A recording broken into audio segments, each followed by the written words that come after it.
And then of course, if you looked at the thumbnail, one of the main things we'll be talking about is Avatar, because the reviews are starting to come in as far, not like full on breakdown reviews, reactions. but Reactions coming in, right? Reactions are coming in for Avatar like they'd be coming in on another Kanye West rant. You know? No, not this podcast though. Just FYI, we love Jewish people on this podcast. Definitely. I'm not a yay supporter at all. We hate Nazis on this podcast. Yeah, definitely. Just throw it out there. I used to have all kinds of like anti stuff in the background for, hatred and bigotry and all that. But then, I was like, you know what? I need to just put all my movie stuff up. Yeah. You guys get enough Kanye talk, I'm sure, on other channels. So we'll keep it strictly movie reviews. And like Bobo alluded to, big news on the horizon. Pocahontas 2. We're getting first reactions of Pocahontas 2. Man, I never thought there'd be a sequel to the first Pocahontas, but I guess there is. Man, okay, listen. Straight up, are you starting off just arguing about this movie? Do you not like the first one? What are you talking about? Pocahontas was a great movie. Oh, okay. I got you. Yeah, sorry. I had to get off my high horse there. You see, I lowered myself. Yeah, nice. Oh, sorry, I meant Avatar. It's the same movie. Sorry, man, I get confused. What's funny is that's what Derpy's saying right here. He's like, Avatar 2, generic, similar plot. Yeah. I don't know if that's a statement question or an actual question. But I think it's a little bit of both. I think it's a rhetorical question. Right. So I think that first off, you want me to read some of these reviews from Variety? Sure. Let's do it. Read some of them and I'll start tossing some picks up. All right. So Fandango's Eric Davis. I don't know Eric Davis. He sounds like he's a cuck, but he may be a nice guy. Just typical cuck name. Sorry. Hey, Eric, if you're a nice guy, my bad. But if you're a cuck, not my bad. Happy to say Avatar, The Way of the Water is phenomenal. Bigger, better, and more emotional than Avatar. That's like really not saying a lot. That's not a high bar. The film is visually breathtaking, visceral, and incredibly engrossing. The story, the spectacle, the spirituality, the beauty. This is movie making and storytelling at its absolute finest. All right, whatever. Sure thing. He sounds like the guy that wants to get paid to say that. He wants to wear an ascot, have a pipe, and pretend he's cultured. Let's see if we can find something that's a little bit more down to earth and not so full of itself. I had faith James Cameron would raise the bar with effects, but these visuals are mind-blowing. Collider's Pierre Nemiroff added. Pierre Nemiroff, it looks like. One stunning frame after the next, and et cetera, et cetera. I'm not really seeing anything that's really...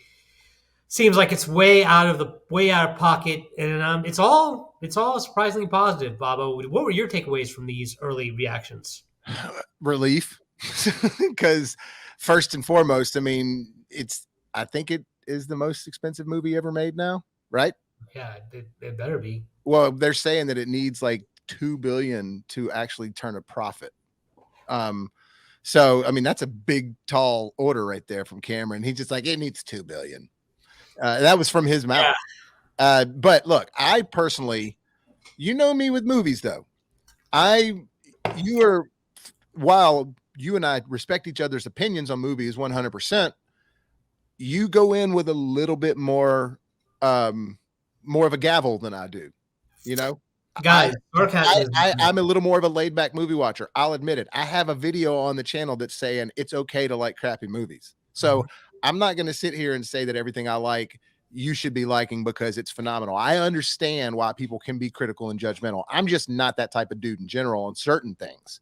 I am to an extent, but for me, there was a lot of criticism to the original movie, and there's a lot of already pre-hate to this second one. Like, oh, what are you going to do? And it's like, you guys forget that this is the most profitable movie of all time. So, I mean, there's something there. All right. Let's be clear on this. Okay. So I didn't hate the first one. Here, you know what? I want you to throw up Derpy's last comment because this is what I'm guarding against.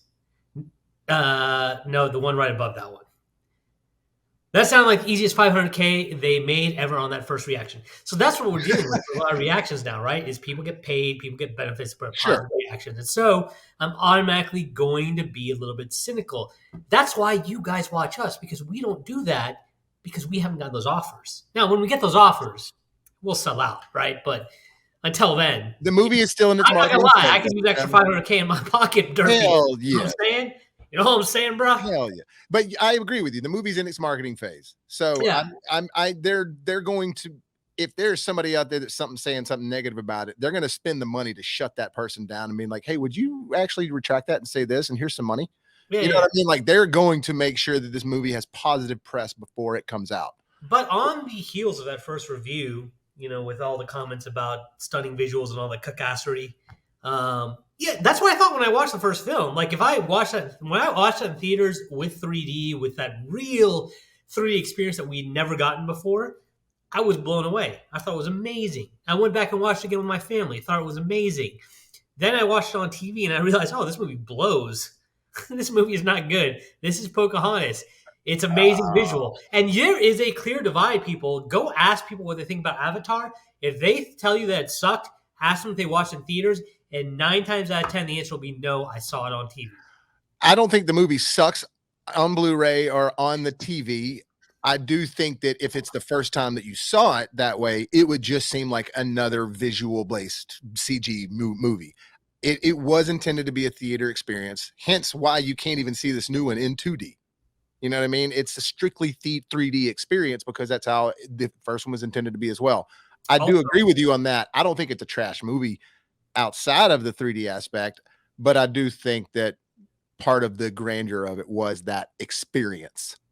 You know what I mean? That theater experience. Well, also he can sell higher tickets prices when it's not in 2D, but he needs it, right? As opposed to as in regards to your first statement, he definitely needs those higher ticket prices. That'll help him make back some of those margins. Yeah, dude, it's like $18 or something, I think. Yeah, but let me tell you how much he didn't care about plot when creating that movie. What is the material that they're after? What's it called? What's a MacGuffin? What's the MacGuffin material that they're trying to mine from that planet? What's the name of it? Oh, unobtainium. Which is funny. Yo, I will say some lazy writing right there. I will say I don't care. Just call it unobtainium. They should have called it arbitrarium. Yeah, they call it anything else but unobtainium. Look, I will agree with that. That's a little silly. That's a little silly. Come on, man. But that's not a deal breaker for the movie for me. No, he knew that he's like, the people are writing a script like, hey, James, we're really working on the script. We need some help. And he's like, what the fuck are you talking about, script? This is a 3D movie. I'm spending hundreds of millions of dollars on the visuals. We don't need your goddamn script. And the script writers are like, okay, well, we'll just take a dump on this and throw it out there. So because of the first movie, when it was coming out, the last things that I'd seen film-wise from James Cameron was Titanic, which is my least favorite movie of his just because of the content. But up until then, he was doing a lot of IMAX stuff. And he was doing a lot of like under the sea voyage type stuff and this like documentary style filmmaking, educational type stuff with awesome cameras.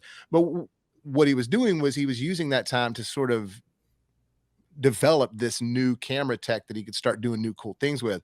I didn't really realize that. And so when Avatar first came out, I was expecting to sort of see like an IMAX educational type movie a little bit. Yeah, with a little plot. So I was expecting so little plot that I was actually pleased with the amount of plot that we got in the first movie. Does that make sense? It does. It does. So what I need to ask you. Derby says he should have called it vibranium. Yeah, that's a good one. So obviously you're right about it. I forgot about the James Cameron underwater documentaries, kind of like you I was about to say kind of like you forgot about the banner. Damn, I got too late. I'm trying to switch back as quick as possible. Yeah, it's just a little running joke between us. But yeah, no, so he does love water, huh? Him and M. Night Shyamalan. Well, the original title, the news article when it first came out that James Cameron was going to be doing this Avatar 2, it says Avatar 2, The Abyss. Which I love that movie, by the way. I do. It's good. It's classic. Yeah, I mean, listen, I'm going to watch this movie and I'm going to be excited. I may watch it and be blown away by the visuals again. I'm just not expecting a great plot. And that's fine. You can have different expectations for movies, right? I have a family now. I can't believe this homeboy got a job again. What's the last thing he did since the first Avatar? No, he's done plenty of stuff. He just didn't become the blow up star that they wanted him to.